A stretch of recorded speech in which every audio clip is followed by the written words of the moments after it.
I have a problem. My problem is that people are dishonest and they wear the jacket. It's called the Itztala D'Rabbanan. They wear a jacket that tells the people that they are rabbis. In my city, suburb of Detroit, a Lubavitcher cannot get fresh meat. The meat comes in fresh, but they're not allowed, the butcher is not allowed by some rabbi instruction, the butcher is not allowed to put the Lubavitch meat out into the fresh meat counter. Why? Because someone who was not a Lubavitcher made a mistake. He thought he was getting Aaron's meat, chicken or beef. It turned out it was Shor Habor, it was Lubavitch. So he asked his so-called Rav, and the Rav paskened they had a kasher's kalim. And since it's such a terrible thing that he had a kasher's kalim, so the butcher at One Stop Kosher on 10 Mile in Greenfield was told that he could no longer put the Lubavitch fresh meat out together with other fresh meat. God forbid a Litvak would eat Shor Habor.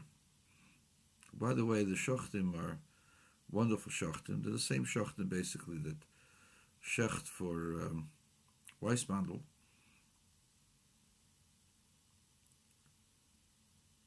But because it's under Lubavitch Ashgocha, somehow or other, that makes it treif.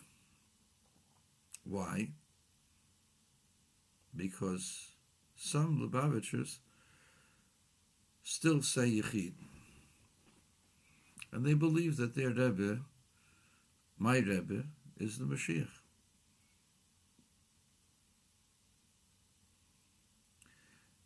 Now, even if you were to say that this violates some place in the Torah, it doesn't make you a mummer that your shechita is treif. Unless you're going to say that this is Avodah Zorah. The belief in Mashiach is not Avodah Zorah. There's no place in Hilchos Avodah Zorah where you see the inyan of the belief in Mashiach. So you have to say that it's something else. So what does it have to do with Shor Habor? It has to do with any Lubavitcher. How can you be mitzaref me to a Bezdin if I'm a Lubavitcher and then automatically I'm considered an Avodah Zorah? So the stupidity of this is that it's because of the Mashiach issue. That because there's some Lubavitchers who believe that the Rebbe is Mashiach even after his passing, that somehow or other this is idolatry in Apikoursis. Now we just got through learning the Daf HaYomi in Sanhedrin, Tzadik Ches Amid Beis, and Tzadik Tes Amid Aleph.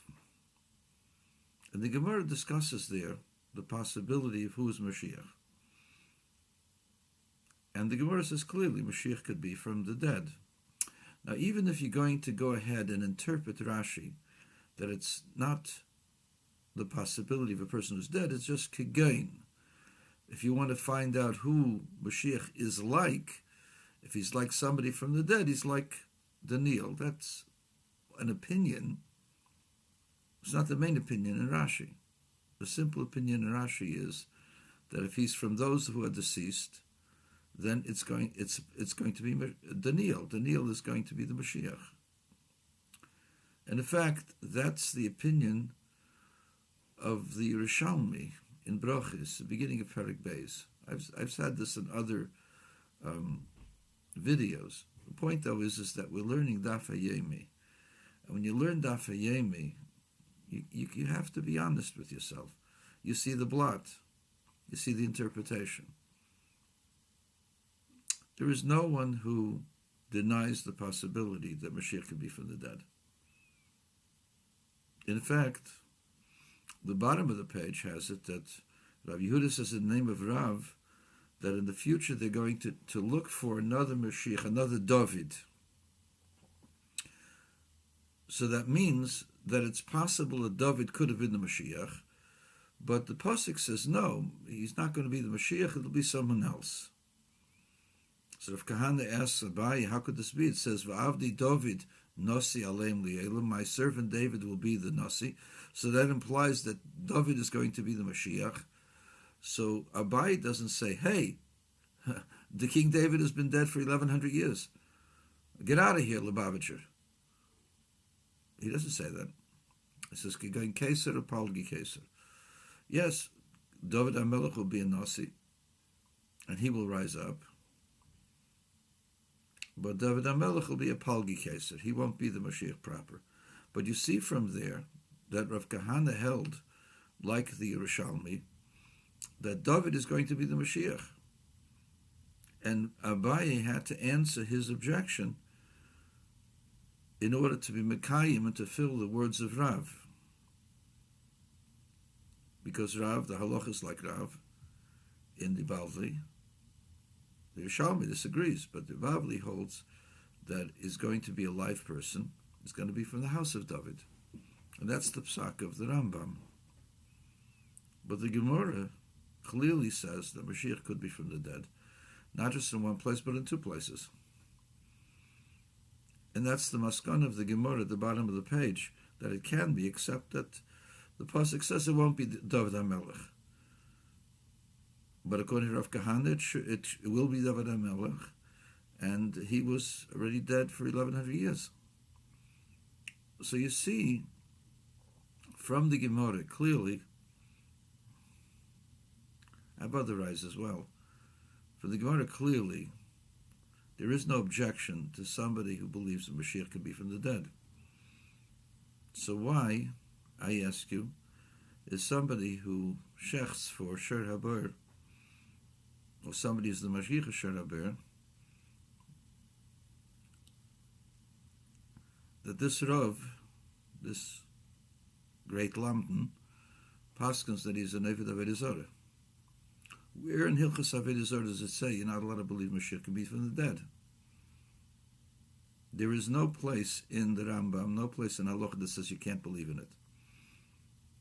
Even when the Rambam says that if he dies or if he was killed, he's not the one that you're supposed to wait for, that doesn't mean he can't be. Just the Rambam deals with Halacha deals with reality, not Maisa Nisim. Resurrection of the dead is Maisa Nisim.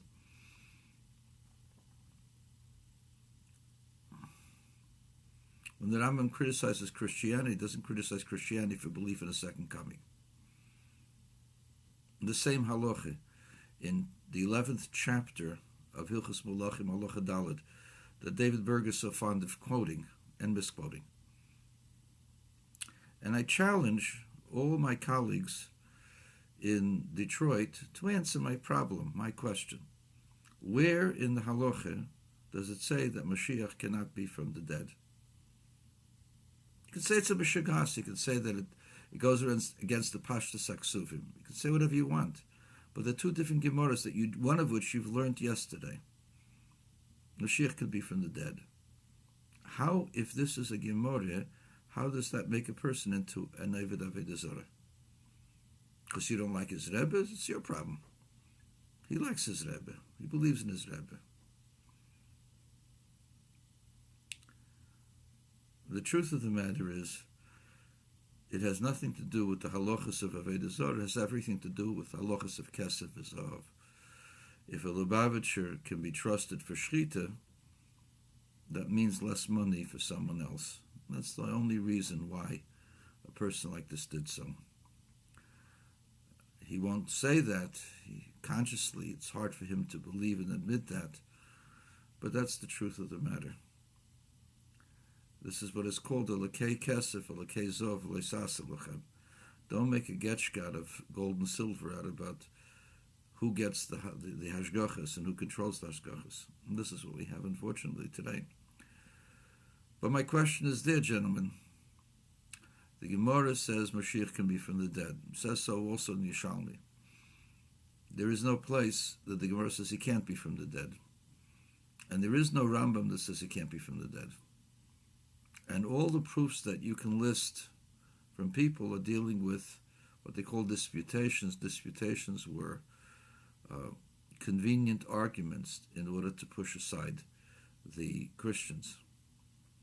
But it has nothing to do with halacha.